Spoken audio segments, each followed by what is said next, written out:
Donc, l'idée de ma présentation aujourd'hui, c'est de faire une introduction à OpenStack et des questions les plus courantes que j'ai au départ quand les gens commencent à utiliser OpenStack, veulent l'installer sur mon laptop, dans un lab, à la maison. Je veux apprendre à comprendre comment fonctionne OpenStack, comment l'installer. Il y a beaucoup de gens qui se heurtent à quelques problèmes au départ pour comprendre un peu la base de comment ça fonctionne. Souvent, c'est relié à des problèmes de réseautique, comment connecter le réseau. Puis, la raison principale du problème, c'est qu'à la base OpenStack, l'architecture qu'on déploie dans la majorité des entreprises, c'est des architectures qui permettent de grandir des très très grands environnements. Donc c'est pour ça que l'architecture de base est très complexe. Juste au niveau réseautique, ça demande de configurer plusieurs réseaux. Je vais parler de l'architecture de référence de Red Hat, mais ça ne veut pas dire que j'ai obligatoirement besoin de déployer tout ça quand c'est seulement pour déployer sur mon laptop ou dans un lab ou pour comprendre comment OpenStack fonctionne. Il y a des façons beaucoup plus simples de déployer OpenStack puis de comprendre comment ça fonctionne avant d'aller avec l'architecture complète en haute disponibilité. Donc, si je regarde, qui est pas très peu familier avec OpenStack, connaît pas les modules, est-ce que si je commence de la base? Oui, il y a quand même plusieurs personnes, ok. Fait que je vais commencer dans le fond de façon générale, même sur qu'est-ce qu'OpenStack.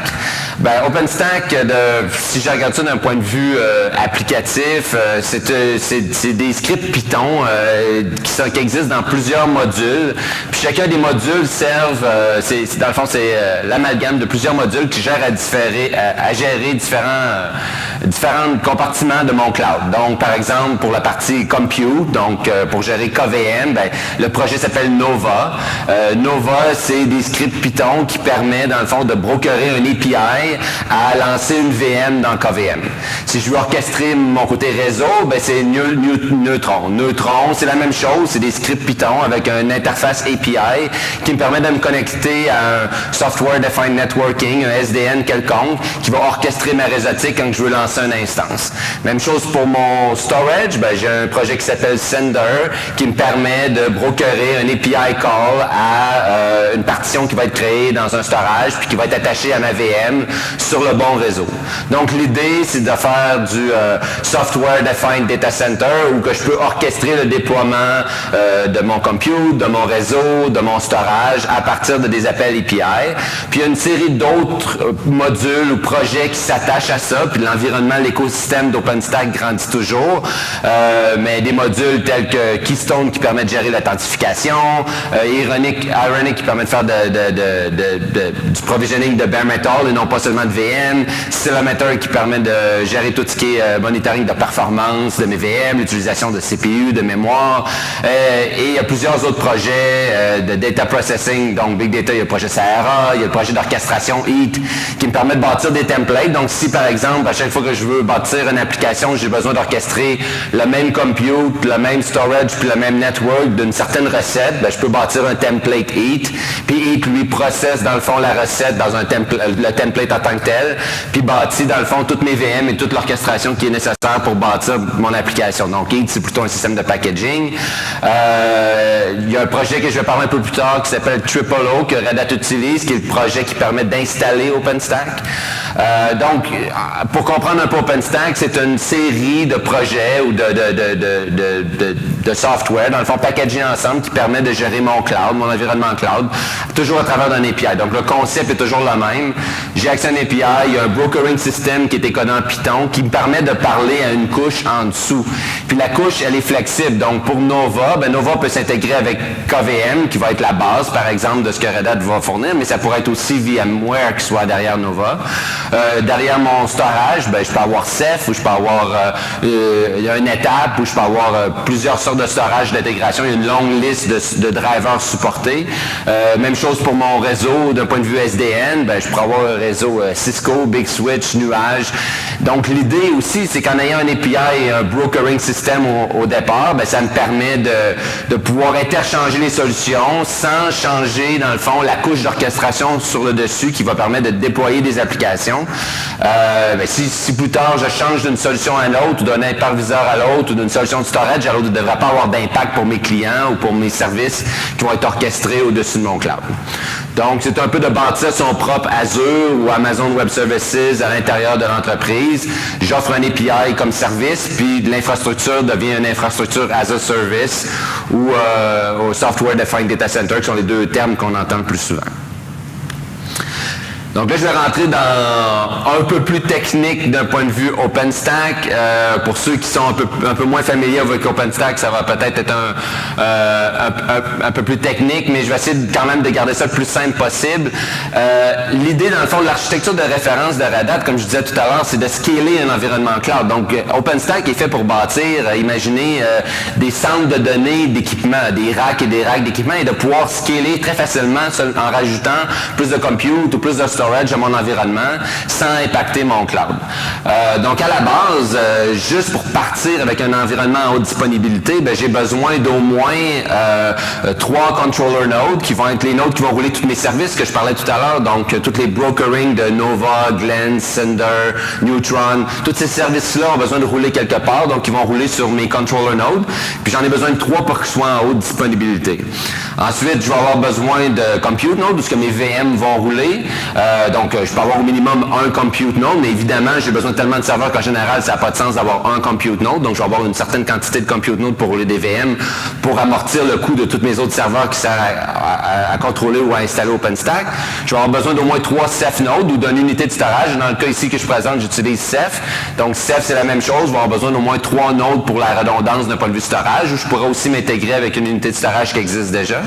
Puis, j'ai besoin d'un node d'installation ou de gestion de du cycle de vie de mon OpenStack, qui est notre Director Node, duquel que je vais parler tout à l'heure, qui est basé sur le projet Tripolo, qui sert à installer OpenStack d'abord sur l'ensemble de mes serveurs qui sont en haut, mais aussi à maintenir OpenStack, donc de déployer de nouvelles patchs et de faire des upgrades mineurs et même majeurs d'une version d'OpenStack à l'autre. Donc, Director va orchestrer, enlever un contrôleur node de mon cluster, faire l'update, rajouter le contrôleur node, bouger le trafic sur mon contrôleur node, ainsi de suite, afin de pouvoir faire des patchs ou des upgrades dans mon environnement cloud. Donc, au départ, si je veux installer ça sur mon laptop ou dans un LAN parce que je veux comprendre OpenStack, c'est un peu compliqué. Donc, dans le fond, ce que je voulais présenter aujourd'hui, c'est comment simplifier tout ça pour pouvoir partir puis utiliser OpenStack puis comprendre comment ça fonctionne sans avoir 9 serveurs chez moi, dans mon lab ou sur mon laptop pour pouvoir lancer l'installation puis tester que ça fonctionne. Avant d'entrer dans ça, je vais parler un petit peu de Director. Donc, j'ai déjà couvert, je vais aller rapidement. Donc, Director sert à la planification dans le fond de mon environnement. Donc, ma topologie réseau, comment mon cloud va être bâti. Je vais définir ça dans des fichiers de configuration. Je vais lancer le déploiement de mon cloud. Donc, il va automatiquement, dans l'ensemble de mes serveurs, faire du PXE provisioning de l'ensemble de mes serveurs, parler à l'interface IPMI de mes serveurs pour les turner on ou off ou les rebooter, lancer l'image à travers PXE, lancer toutes les puppets manifestes qui ont besoin de rouler pour lancer l'ensemble de mon cloud. Donc, je peux orchestrer complètement une grande quantité de serveurs et d'installer mon cloud de façon assez rapide dans mon environnement. Et ça me permet aussi d'opérer mon cloud une fois qu'il existe, donc de faire tous les updates, les upgrades, et ainsi de suite. Évidemment, pour faire tout ça, l'installeur Director est quand même assez complexe parce que c'est quand même très complexe de pouvoir orchestrer le déploiement et aussi l'orchestration des updates et des patchs.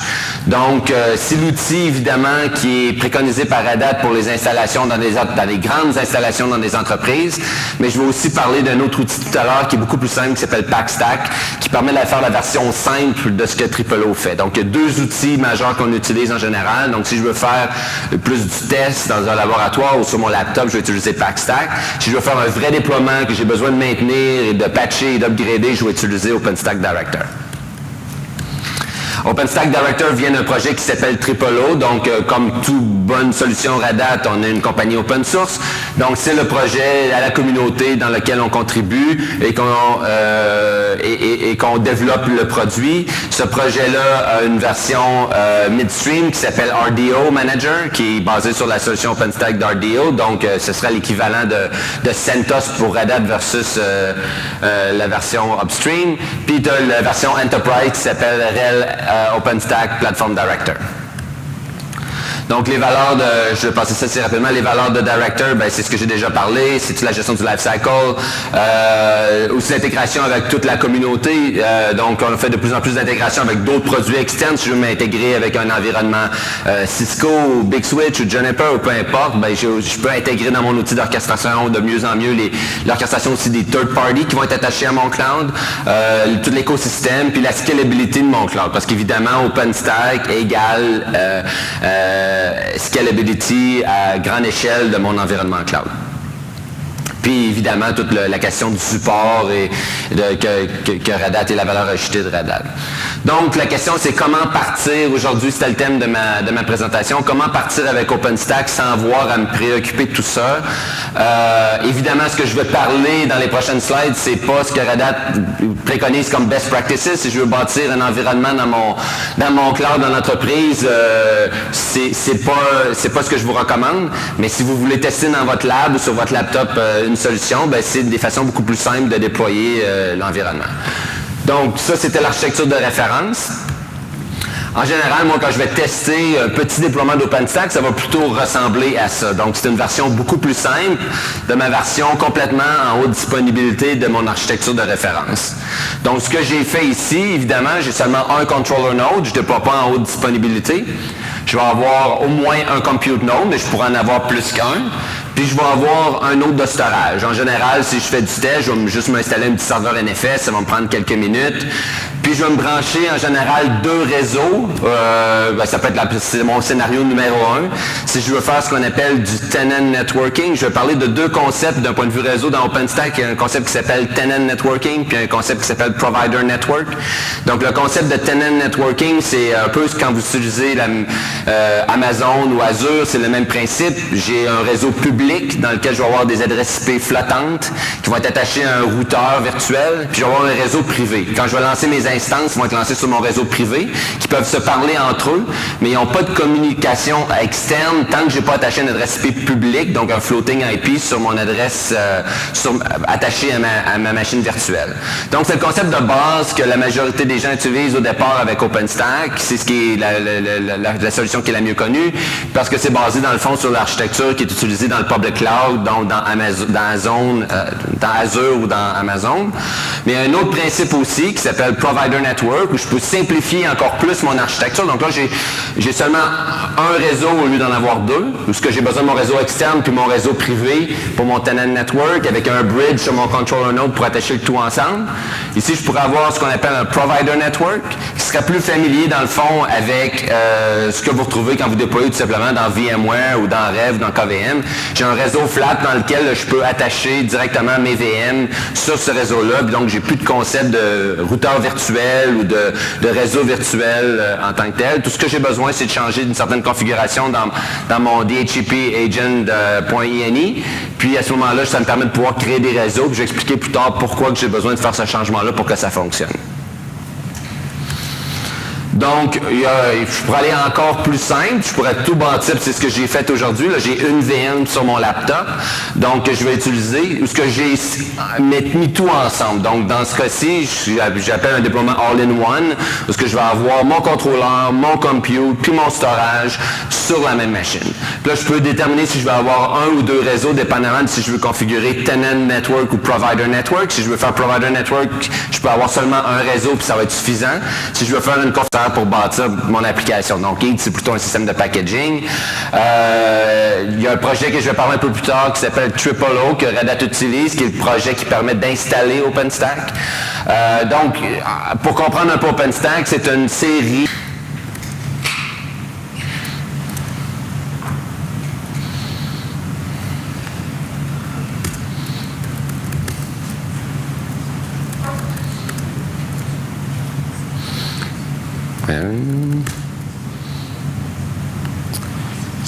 On va mettre ça un peu plus grand.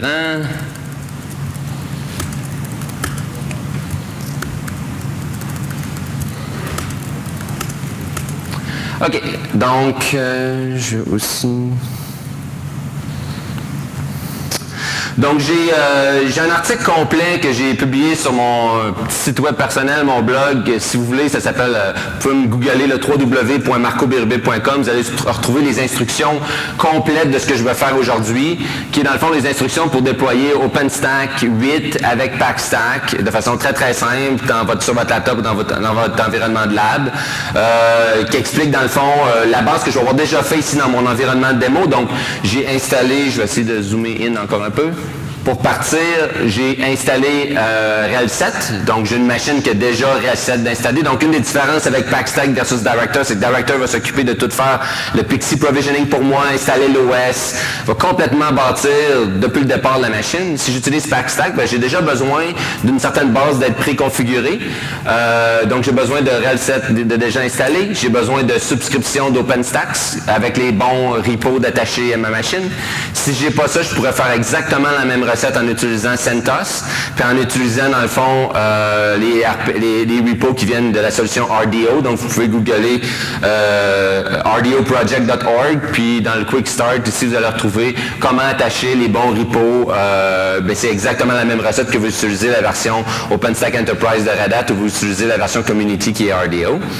Ensuite, sur ma machine, j'ai stoppé, j'ai disablé SC Linux pour pas me casser la tête parce que évidemment c'est un environnement de lab.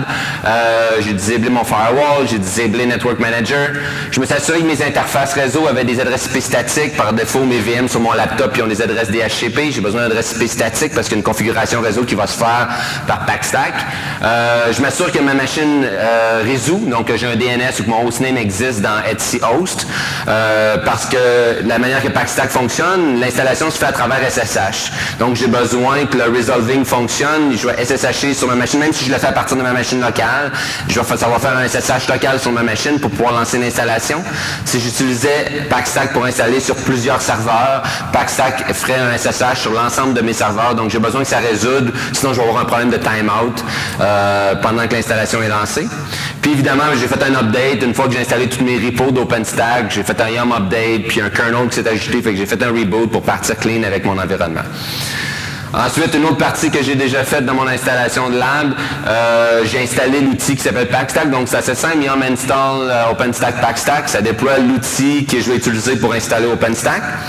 Si je regarde la recette qui se retrouve sur le site web de RDO par défaut, ce que je vais retrouver, c'est quelque chose qui s'appelle Packstack All-in-One. Ce que Packstack All-in-One fait, c'est qu'il installe Packstack avec la configuration de base. Puis là, c'est en général souvent là que je commence à avoir des questions parce que les gens utilisent Packstack -- All-in-One. Puis ils font comme, ben là, ça marche pas au niveau réseau ou tel truc n'a pas été installé. C'est parce que c'est la configuration de base. Puis il y a quelques petits paramètres à changer si je veux vraiment que ça fonctionne tout à fait. Donc, je sais pas pourquoi, l'historique de pourquoi le All-in-One ne fait pas ces petits changements-là par défaut. Mais je vais vous montrer que c'est assez simple de changer les paramètres de configuration pour que j'ai un Packstack qui fonctionne complètement au niveau réseau. Puis je rajoute aussi certains services que moi je veux quand je fais du test dans mon lab. Donc, ce que j'ai fait, c'est que j'ai créé ce qu'on appelle un answer file. J'ai tapé packstack --gen answer file /root /answer.txt. Donc, l'ensemble des configurations, si je vais sur ma machine réseau, sur ma VM ici, j'ai un fichier qui a été créé qui s'appelle answer file. Je fais un 4 de mon answer file. Ben, j'ai une foule de paramètres de configuration, puis vous n'avez pas besoin de toutes les connaître, là, je vais vous dire lesquels que je change, mais qui me permet de changer, dans le fond, comment Puppet va orchestrer mon déploiement. Donc, c'est tous des paramètres que Puppet va regarder pour configurer mes configurations de Nova, Neutron, Cinder, Ceilometer, Keystone, and so on. Donc, les paramètres de configuration, je peux tous les changer manuellement si je veux dans mon answer file. Il y en a seulement quelques-uns que je change quand je fais personnellement un déploiement. Puis, ensuite, je lance l'installation. Packstack va lire ma config, puis il va orchestrer le reste de mon déploiement. Donc, dans mon cas, ici, ce que j'ai changé, c'est que j'ai mis le Heat Project à On. Par défaut, je peux déterminer quels projets sont installés et lesquels ne le sont pas. Donc, si je fais un All-in-One ou par défaut, Heat n'est pas installé. Moi, j'aime beaucoup utiliser Heat, donc je les mets à On. J'ai turné on aussi Load Balancer as a Service, qui est quelque chose que j'utilise de façon régulière. Encore là, ces deux trucs-là sont très optionnels. Puis là, généralement, c'est là où ça se complique aussi, c'est qu'au départ, le seul driver qui est disponible, c'est VXLAN. Donc, VXLAN, c'est une façon d'encapsuler des paquets de niveaux virtuels, mais mon interface réseau sur mon laptop, lui, ne comprend pas VXLAN. Donc, si j'utilise seulement un driver VXLAN puis que je crée un réseau VXLAN sur mon laptop, ben, j'ai aucune façon de sortir de mon réseau. Donc, même si ma gateway sur mon réseau ne sera pas capable de parler VXLAN avec moi. Donc, je vais rajouter un driver qui s'appelle FLAT, qui me permet de créer un réseau local sur ma machine quand que je vais attacher, dans le fond, mon réseau Provider Network ou Public Network sur lequel je vais lancer des adresses IP ou des VM pour que ça puisse communiquer au niveau physique avec mon environnement ou mon routeur quand je vais sortir de mon laptop. Si je garde seulement VXLAN, ça va marcher de façon locale, mais je n'aurai pas de communication externe. Local me permet de créer des réseaux qui sont purement locaux. Je le fais seulement tout le temps par défaut, mais ça ne serait pas nécessaire et pourrait ne pas être là, ça fonctionnerait quand même. L'autre truc, en général, où ce que les gens s'accrochent un peu, c'est que j'ai besoin de créer un bridge. Donc, en général, il s'appelle BREX, le bridge, surtout dans le cas que je déploie un tenant network, une configuration avec un tenant network. Donc, j'ai besoin d'avoir un réseau public, un routeur, puis un réseau privé, comme je disais tout à l'heure, dans une configuration de tenant network. Bien, mon bridge, c'est ce qui marche derrière Neutron pour gérer le réseau, ça s'appelle Open vSwitch. Open vSwitch, c'est comme une switch virtuelle qui se retrouve dans ma configuration réseau. Puis cette switch virtuelle-là, j'ai besoin de configurer un bridge qui va attacher mon interface physique de ma machine, donc ETH0 dans mon cas, ou peu importe l'interface que vous avez sur votre machine, puis de l'attacher à cette switch virtuelle-là ou à mon bridge qui s'appelle BREX. Parce que OpenStack, lui, va s'attacher à BREX qui est la switch. Il ne peut pas s'attacher directement à votre interface réseau qui s'appelle ETH0. Donc j'ai besoin de quelque chose qui va permettre plusieurs réseaux d'être créés, ou plusieurs adresses IP ou ports d'être créés, qui va être mon bridge. Puis ETH0, lui, c'est mon interface physique qui est connectée dans cette switch-là. Je simplifie un peu ici là, pour les experts OpenStack en arrière, là, mais il y a beaucoup plus de détails si vous voulez aller explorer comment Neutron et Open vSwitch fonctionnent. C'est assez détaillé, mais en gros, c'est un peu comme ça que ça fonctionne. Puis par la suite, je vais attacher mon BREX, la deuxième, sur un interface, un nom qu'on appelle PhysNet, qui s'appelle dans mon cas EXNet, là, mais qui pourrait s'appeler n'importe quoi.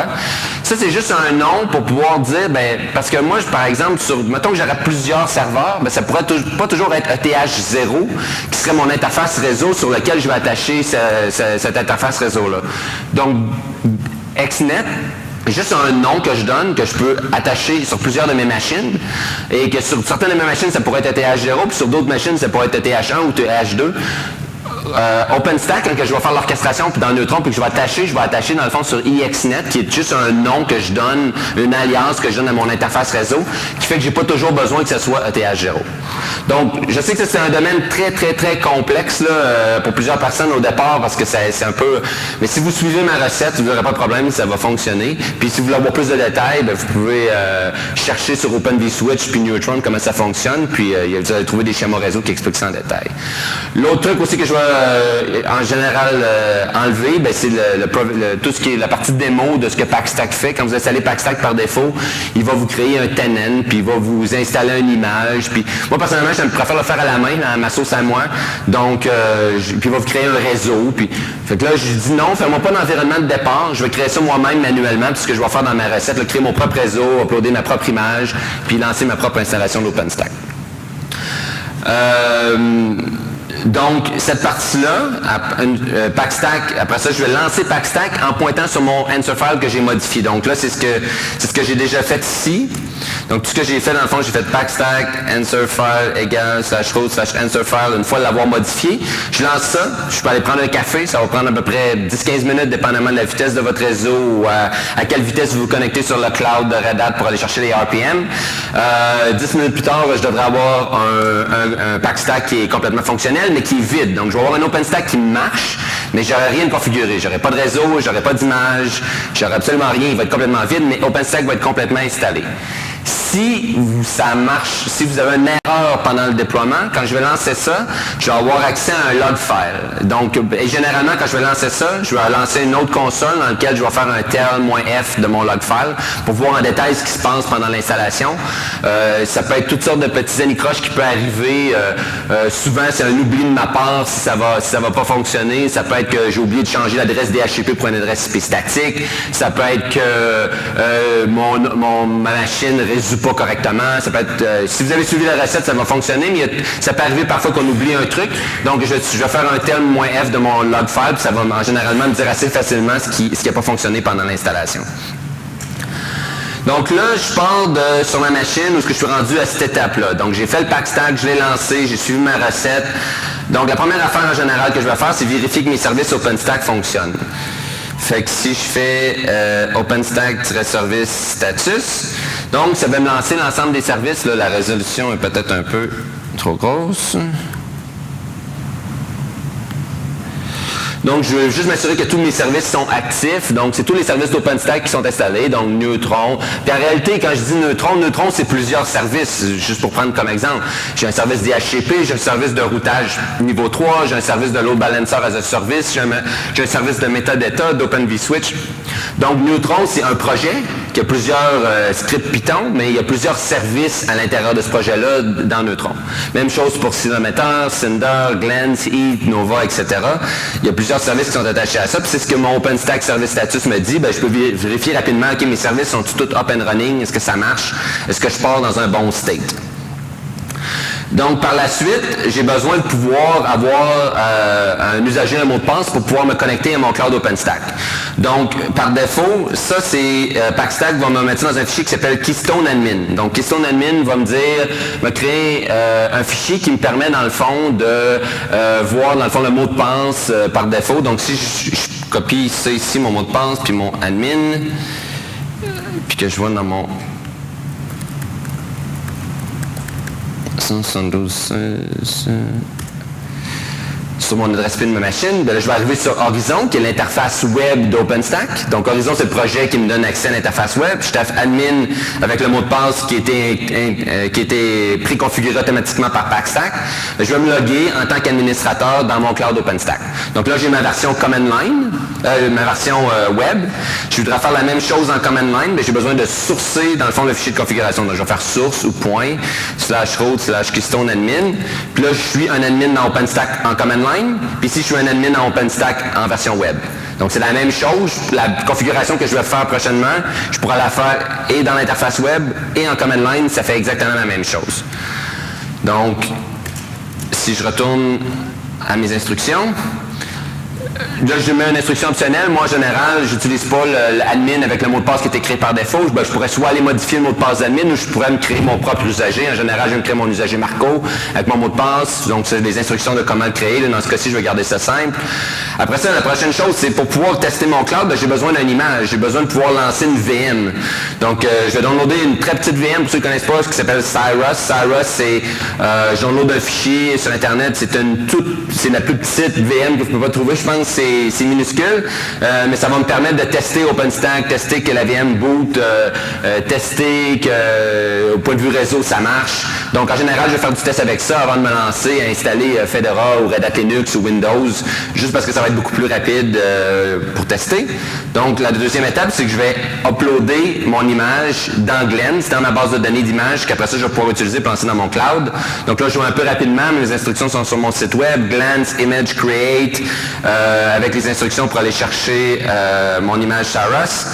Pendant que ça se passe, je pourrais faire la même chose dans ma console web admin. Donc, je pourrais aller dans Admin ici, Image. Là, mon image Cyrus a déjà été uploadée, elle aurait été vide 2 secondes plus tard. Je pourrais créer une nouvelle image. Je pourrais aller chercher mon image sur mon laptop. Donc, je peux faire encore une fois la même chose et en web et en command line. Comme tout bon gars Linux, moi, je peux faire le command line, mais vous avez l'option entre les deux. Bon, là, j'explique sur mon site web la différence entre Provider Network ou Tenant Network. Donc, dans ce cas-ci, je vais faire un Provider Network parce que c'est en général, les gens utilisent par défaut Tenant Network, puis c'est quand ils commencent à créer des Provider Network qu'ils rentrent dans des problèmes. Donc, je vais aller avec la solution entre les deux qui généralement cause le plus de problèmes. Mais vous avez les instructions pour faire la configuration de Tenant Network. La seule chose à prendre en compte, c'est que dans mes instructions, je prends en compte que vous utilisez soit un ou soit l'autre. C'est possible d'avoir les deux. Vous pourriez marier un tenant networking, donc un réseau public avec un réseau privé virtuel, puis attacher un réseau physique aussi. Mais là, je rentre dans des trucs un peu plus complexes. Donc, pour garder ça très très simple ici, je vais seulement créer un provider network, donc un réseau physique simple qui me permet de lancer des VM. Puis ce qui est le fun dans un lab ou quand je fais des tests, ben j'ai pas besoin de me préoccuper de la gestion de mon routeur virtuel, de la communication entre cette VM-là puis mon monde extérieur. C'est très très très simple à régler. Donc, si je descends ma configuration de réseau virtuel, donc pour l'instant, si je fais Neutron Netlist, j'ai aucun réseau. Donc, si je fais Nova List pour lister mes VM, j'ai aucune VM. Si j'allais dans mon interface Horizon, puis que je gardais dans mon projet, puis j'allais dans ma topologie réseau, je vais avoir aucun réseau qui est configuré présentement dans mon environnement cloud. Donc, pour pouvoir lancer une VM, la première chose, ben, j'ai besoin d'une image, que là, j'ai uploadé Cyrus, mais j'ai besoin d'un réseau sur lequel je vais mettre ma VM. Donc, ici, la première chose que j'ai besoin de changer pour pouvoir créer un réseau, un provider network, c'est de changer, comme je disais tout à l'heure dans mes slides, mon DHCP agent.ini. La raison de pourquoi j'ai besoin de faire ça, c'est que la première chose qu'une VM dans OpenStack fait, il y a un truc qui s'appelle Cloud Init qui permet d'aller parler au Metadata Service. Donc, le Metadata Service, c'est ce qui va donner à la VM sa configuration réseau, des configs de base, peut-être un script à lancer au départ. C'est ce qui permet à la VM de se configurer au départ. Donc, la VM, au départ, elle va recevoir une adresse IP du DHCP server. Mais une fois qu'elle va avoir son adresse IP, elle va vouloir communiquer au Metadata Service pour avoir le reste de sa configuration qui a besoin d'être lancé sur la VM. Pour pouvoir faire ça, pour pouvoir être routé sur mon Metadata Server, mon Metadata Server, il y a une adresse IP un peu bizarre. Il s'appelle 169.254.169.254. Par défaut, la manière que ma VM se rend au Metadata Service, je le fais à partir de mon routeur virtuel. Donc, quand je crée un routeur virtuel dans OpenStack, quand je parlais tout à l'heure de public, routeur, private, puis que ma VM est réglée sur mon private, ben, sa default gateway, c'est mon routeur virtuel. Puis le routeur virtuel, il y a une route pour se rendre à 169.254, 169.254. Fait que c'est comme ça que j'accède au Metadata Service. Dans ce cas-ci, j'en ai pas de routeur virtuel parce que tout ce que j'ai, c'est un réseau physique sur lequel je veux installer une VM. Donc, j'ai besoin que mon DHCP agent, quand il donne une adresse IP, qui aussi pousse une route sur ma VM qui va être lancée au départ pour que je puisse accéder le 169.254, 169.254. Puis, j'ai besoin également que la manière que je vais router à ce service-là, c'est à travers l'adresse IP qui est attachée à mon serveur de DHCP. Donc, j'ai besoin que mon serveur de DHCP route mon trafic aussi vers cette machine-là. Donc, il y a deux configurations très très simples à changer dans mon serveur DHCP pour résumer ma longue histoire de pourquoi j'ai besoin de faire ça. Neutron.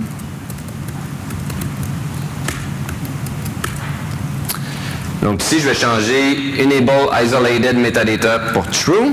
Puis je vais changer Enable Metadata Network pour True. Puis si vous voulez lire la description, vous avez la description en haut exactement de ce qui se passe, de pourquoi il faut que j'ai besoin de router vers ce réseau-là. Maintenant, pour que ça fonctionne, j'ai besoin de relancer Neutron. Donc je vais faire OpenStack-service restart Neutron. Donc, mon DHCP serveur qui est géré par Neutron va être relancé. Donc, à partir de maintenant, quand mes VM boot sur mon réseau, ils vont avoir une route pour se rendre à mon Metadata Service. Donc, c'est ce qui va faire que ma réseau va fonctionner. Donc,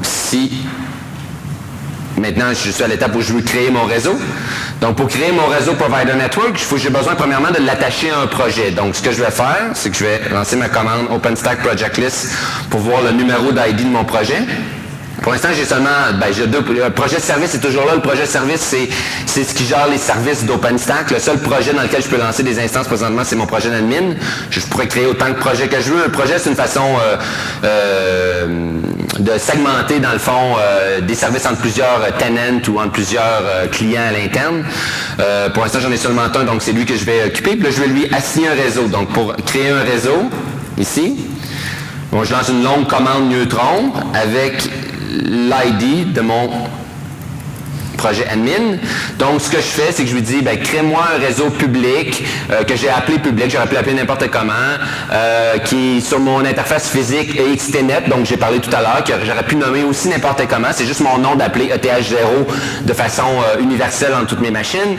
Je veux que le driver que tu utilises soit le driver flat, parce que je veux pas que ce soit VXLAN, parce que je pourrais pas aller nulle part. C'est pour ça que j'ai rajouté mon driver flat. Puis je vais attacher mon tenant ID d'admin, parce que c'est dans ce tenant-là que je veux créer ce réseau-là. Donc, si je lance ça, puis que je retourne à mon interface Horizon, là, je vais voir que dans quelques secondes, je devrais voir apparaître mon réseau public que je viens de créer. Bon, maintenant, mon réseau existe, mais je n'ai pas créé de subnet encore. J'ai besoin d'attacher des adresses IP à ce réseau que je viens de créer là. Donc, je vais retourner à mes instructions pour aller copier-coller la deuxième, parce que je ne me souviendrai pas de la commande par cœur. Donc, ce que je fais ici, c'est que j'attache à mon réseau public que j'ai créé un subnet que j'ai aussi appelé public. J'aurais pu l'appeler n'importe quoi. Je lui définis mon subnet, donc c'est une /24. Ça, c'est mon réseau local sur mon laptop, 172.16.185.0/24, que j'attache à mon réseau physique qui s'appelle public. J'alloue des adresses IP, donc je dis à mon serveur DHCP, tu peux juste prendre entre .10 puis .100, puis ma gateway, c'est .2. Donc, en créant mon subnet, c'est ce qui fait que mon DHCP, maintenant, c'est dans quel range allouer des adresses IP quand ma VM va être lancée, puis c'est quoi la gateway, puis ce serait quoi, là, j'ai même pas mis de DNS, j'aurais dû mettre un DNS, ce serait quoi le DNS server qui devrait être assigné à mes adresses, à mes machines Kibo. Donc, j'ai un réseau, j'ai donné accès à mon metadata server. Donc, en théorie, je devrais pouvoir maintenant lancer une VM. Puis j'ai une image, Syros. Donc, en théorie, je pourrais maintenant lancer une VM. Puis je devrais avoir une VM attachée à mon réseau ici quand je vais la lancer. Donc, là, c'est la partie du dieu des démos. Donc, j'ai lancé ma VM. Dans quelques secondes, je devrais voir si je refresh. Je pense que je n'ai même pas besoin de refresher. Mais maintenant, j'ai ma VM qui est lancée sur mon réseau public. Donc, si je mets les labels, je vais voir Syros 1 est attaché à mon réseau public. Donc, qui pourrait être n'importe quel réseau physique auquel j'ai accès. Si je retourne dans mes instances. Donc, je vois maintenant que j'ai une instance Syros. Je pourrais en lancer plusieurs. Donc, je pourrais en lancer Syros 2, Syros 3... assez rapidement, puis je vais voir mes nouvelles instances qui sont attachées à ma topologie. Maintenant, j'ai 3 machines qui sont attachées à mon réseau. Là, c'est beau, ma machine est lancée. Par défaut, il y a un autre concept qui s'appelle un security group. Donc, c'est un autre truc que les gens s'accrochent au départ en général. C'est que mes machines sont lancées, mais il y a un concept de sécurité dans OpenStack qui, par défaut, n'alloue pas beaucoup de privilèges. Donc, j'ai un security group default qui était alloué à mes VM qui ont été lancés. Mais pour l'instant, j'ai rien d'ouvert. Donc, j'ai besoin d'ouvrir des ports pour pouvoir y accéder de l'externe. Donc, si je retourne sur ma machine puis que je fais Novolist, puis là, je vois mes VM, puis là, je me dis, OK, ben cette VM-là, j'aimerais ça y accéder, ou j'aimerais ça juste même la pigner. Pour l'instant, elle ne pingera pas. Fait que là, c'est une réponse, c'est une question classique. J'ai lancé mes VM dans OpenStack, mais je ne suis pas capable de les pigner. Mais le problème, c'est que je n'ai pas alloué de règles de firewall ou de règles de security group, qui pourrait être plus précis, qui me permet d'accéder à ces VM-là. Donc, tout ce que je vais faire, c'est que je vais rajouter des nouvelles règles. Je pourrais créer un autre security group qui s'appellerait test, puis là, je pourrais assigner à chaque fois que je lance une VM le security group test. Là, je vais juste les rajouter dans mon groupe défaut. Fait que par défaut, toutes mes VM vont au moins avoir ICMP d'ouvert, donc je vais pouvoir les pigner, puis ils vont au moins avoir SSH d'ouvert. Donc là, automatiquement, IPTable sur ma machine a été updaté pour l'ensemble dans les namespaces de chacune de mes VM. Donc maintenant, à partir de maintenant, je peux pigner ma machine, puis je peux SSHer ma VM aussi. Donc, Syros at...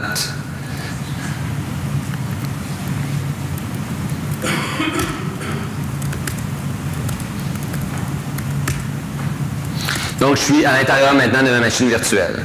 Puis si je voudrais, je pourrais aussi pigner d'autres machines qui se retrouvent sur le même réseau à partir de cette machine-là. Donc, les machines qui se retrouvent sur le même réseau que moi. Donc, si je retrouve à mon architecture réseau ici, J'ai mes 3 machines sur un réseau. J'aime moins la nouvelle, ça c'est très nouveau dans la version Liberty. Dans la version précédente, les réseaux étaient plus avec des lignes. Là, maintenant, c'est plutôt le concept. Je pense que quand on se ramasse avec beaucoup de VM, c'est plus simple à voir, mais avec très peu de VM, c'est moins une topologie réseau. Mais je vois dans le fond que mes 3 VM ont été attachés à mon réseau public, que je peux les pigner, que je peux me connecter, puis que dans le fond, tous les trucs de réseautique ont été réglés. Donc ça, en gros, c'est les problèmes classiques les plus fréquents quand les gens rencontrent OpenStack, mais si vous suivez la recette, c'est très facile d'utiliser OpenStack. Puis là, à partir de là, tout fonctionne. Donc, je pourrais rajouter d'autres images, des images de Linux ou de Windows dans Glance. Je pourrais créer d'autres réseaux si je voulais plus que juste un réseau, tant que j'ai des réseaux physiques attachés à ma machine. Je peux créer de l'orchestration, donc je pourrais créer des stacks de heat template, parce que j'ai enablé heat, donc je pourrais créer des stacks de heat template pour faire de l'orchestration globale de plusieurs machines attachées ensemble dans un service. J'ai aussi enablé load balancer as a service, donc je pourrais créer un load balancer avec un pool, plusieurs machines, créer une adresse IP virtuelle, attacher une VIP. Donc dans ce cas-là, ce qui va être configuré en arrière-scène, c'est HAProxy qui va être automatiquement updaté quand je crée mon load balancer dans OpenStack ou dans Neutron. Donc l'ensemble de mes services à partir de là sont configurés et vont très bien fonctionner là, dans un concept de provider network. Si je voulais configurer l'autre principe, la seule différence, pour très rapidement avant de terminer là-dessus, si je retourne à mon concept de tenant network, la plus grosse différence, c'est que j'ai besoin toujours de créer mon réseau public, comme j'ai fait tout à l'heure, mais j'ai également besoin de me créer un routeur puis un réseau privé. Mais pour le reste, j'ai pas besoin de changer mon DNS, mon DHCP server pour mon metadata service parce que le routeur va faire le routage pour moi. Donc en général, quand les gens suivent ça, ça fonctionne très très bien. C'est quand ils rentrent dans le concept de provider network qu'ils oublient de changer le metadata service pour que le trafic soit routé correctement à mon metadata service. Donc, si je retourne pour terminer sur mes slides, est-ce qu'il y a des questions sur Packstack, installer OpenStack avant que je continue? J'ai seulement quelques slides supplémentaires, donc heureux de prendre des questions si... Est-ce que tu as des limitations en termes de services que tu peux installer avec OpenStack? Par exemple, au DB de service, tu peux l'installer aussi? Oui, c'est disponible aussi. Je pense que la liste est très semblable parce que c'est les mêmes Puppet manifestes. Je ne sais pas s'il y a un service qui n'existe pas, mais la majorité des services connus sont là et sont disponibles à travers Packstack. Dans le fond, Packstack l'origine de Packstack, c'est un truc qui a été lancé par, parce que c'est l'histoire qu'on m'a racontée, les gens de Red Hat derrière pourraient me confirmer. L'histoire qu'on m'a racontée, c'était un outil qui était utilisé par des ingénieurs chez Red Hat pour installer Packstack rapidement, quand on avait besoin de faire des tests à l'interne. Mais c'est devenu un outil très agréable à utiliser, très facile, donc c'est devenu un peu viral comme solution parce que c'est très très très facile. Je peux installer OpenStack en quelques minutes. Évidemment, ce que Packstack ne fait pas, comme je disais au départ, c'est manager un environnement d'entreprise de 30 ou 50 ou 100 serveurs. Quand j'arrive à un plus gros, puis j'ai besoin de lancer des patchs de sécurité ou de faire des upgrades majeurs, le Packstack n'est pas du tout le bon outil. Mais pour faire des installations très simples, pour tester OpenStack, c'est génial, ça prend quelques minutes, puis je peux avoir OpenStack complètement lancé. C'est les mêmes Puppet manifestes derrière qui font l'installation. En moins ceux qui s'occupent du HA. C'est juste pas possible de faire du HA avec Packstack. D'autres questions sur OpenStack? Est-ce que vous êtes tous prêts à l'installer OpenStack demain matin sur votre laptop ou dans votre environnement? Je vois des gens qui sourient. Puis, ça fait plaisir de répondre à vos questions. Je vous encourage à aller voir sur mon site web sur les instructions, marcoberube.com. Puis, vous pouvez m'envoyer des emails si vous avez des problèmes. Je suis pas... juste pour boucler la boucle avec la présentation précédente de Martin, une autre question qu'on a souvent avec OpenStack, c'est comment OpenShift et OpenStack fonctionnent ensemble. Donc on a parlé de conteneurs tout à l'heure. Maintenant, ça c'est l'architecture de OpenShift. Si je veux faire fonctionner des containers dans mon environnement OpenStack, j'ai plusieurs solutions qui existent à moi. OpenStack a un projet qui permet de lancer des containers dans OpenStack. La beauté d'utiliser OpenShift sur OpenStack, c'est que OpenShift peut être aussi lancé sur VMware, dans le public cloud ou même dans du bare metal. Donc à ce moment-là, si j'utilise la mécanique d'OpenShift pour lancer mes containers, peu importe l'environnement dans lequel je me trouve, ben, ça va être la même recette, la même intégration avec Jenkins ou mes autres outils DevOps. Je ne change pas d'outil, je ne rentre pas dans un API de propriétaire quand je suis sur Amazon ou quand je suis sur Azure. Je peux utiliser le même API, le même outil, la même recette, peu importe dans quel environnement je suis. Donc c'est OpenShift est basé sur Kubernetes, donc c'est la beauté d'un outil d'orchestration qui est pas propriétaire à l'outil d'infrastructure. Donc en découplant l'outil de gestion de mes containers de l'outil d'infrastructure, ben, je peux utiliser le même outil d'orchestration de containers dans plusieurs plateformes, puis toujours utiliser la même recette. La valeur de... Je vais laisser ça là, je vais revenir à l'autre. La valeur de OpenStack, de mettre OpenShift dans OpenStack, c'est que je peux faire l'intégration avec mon infrastructure OpenStack. Donc, je peux utiliser, on a parlé tout à l'heure que je pouvais attacher, par exemple, du storage dans mes Docker containers, de faire du persistent storage. Donc, si j'ai besoin que mon container ait accès à des données persistantes, même si je fais mon container, j'en lance un autre que les mêmes données existent, ben, je pourrais attacher un mount NFS à mes Docker containers, mais en le positionnant sur OpenStack, je peux orchestrer à travers de Cinder. Donc, ce que Cinder va me permettre de faire, c'est d'intégrer avec une panoplie d'outils de storage, puis de disposer de ces storages-là à mes Docker containers d'un point de vue storage. Même chose d'un point de vue réseau, là, je donne un exemple de load balancer as a service avec F5. Donc, je pourrais orchestrer à travers OpenStack. Donc, je pourrais utiliser, par exemple, l'intégration entre load balancer as a service puis OpenShift. Dans mon environnement de dev, je pourrais peut-être utiliser HAProxy, puis dans mon environnement qui vient out of the box dans OpenStack, puis dans mon environnement de production, je pourrais utiliser F5. Mais d'un point de vue OpenShift, lui, il ne sait pas. Lui, il parle à load balancer as a service. Donc, la beauté de découpler la plateforme encore de l'infrastructure, c'est que l'infrastructure donne un API qui est constant au service qui roule par-dessus.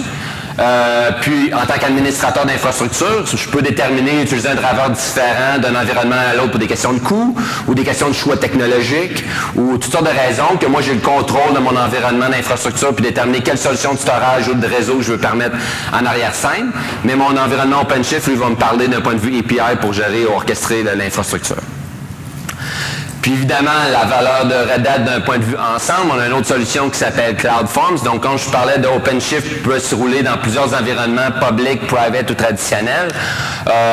Dernière slide un peu plus marketing, qui permet on a une autre solution qui permet, CloudForms, permet de voir ou de gérer l'opération de vos containers dans chacune des plateformes. Donc, si je rentre OpenShift comme provider dans CloudForms, ben, je vais pouvoir monitorer la charge de travail de mes containers, ce qui se retrouve dans mes containers, s'ils sont sécures, appliquer des règles de contrôle, des policy control, tous des trucs opérationnels de gestion de cloud, puis aussi de pouvoir voir si j'ai un problème avec container qui se retrouve dans mon environnement VMware ou OpenStack, ben, est-ce que c'est relié à un de mes hypervisors ou à un de mes unités de storage. Donc, comme CloudForms a une vue globale, non pas juste au niveau container, mais au niveau infrastructure, ben, ça me permet de troubleshooter des problèmes comme ces containers-là, ben, ils ont tous le même problème, puis hop, par hasard, ils roulent tous sur la même machine ou tous sur la même unité de storage. Donc, ça me permet de relier de l'information ensemble et puis de pouvoir résoudre des problèmes plus complexes dans mon environnement qui peuvent être reliés à plusieurs sources dans mon infrastructure. C'était ma dernière slide. Okay. Merci.